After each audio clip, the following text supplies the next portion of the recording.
leaning sideways wall stride. Body weight, you could also load this with a dumbbell up against a wall. I'm also going to show you a version where if you have a barbell and a landmine attachment or a place to put a barbell up against a corner, you can do a similar sort of motion.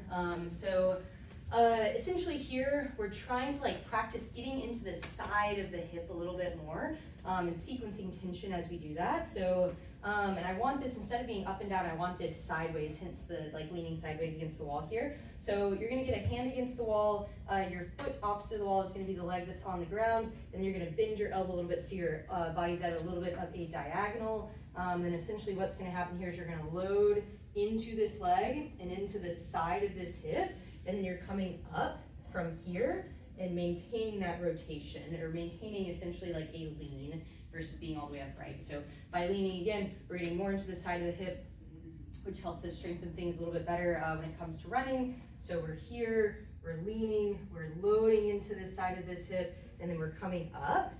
This is sort of level one, where you can just drive sort of into a squat and then back out of the squat. We can also get a heel raise on top of that. So you can drive in and then drive out all the way with the heel raise.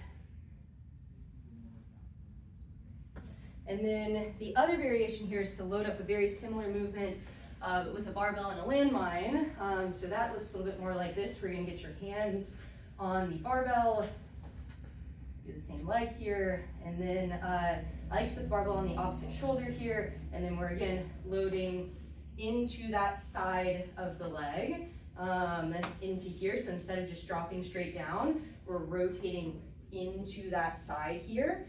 So I'm driving a little bit more weight towards the outside of the foot, and then we're coming up.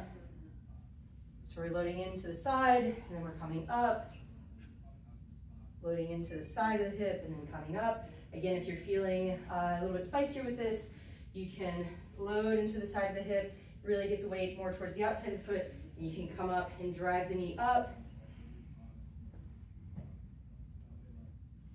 driving the knee up. And then if you're feeling really festive, you could do a heel raise on top of that. That's probably gonna be tricky for balance for me, at least right now.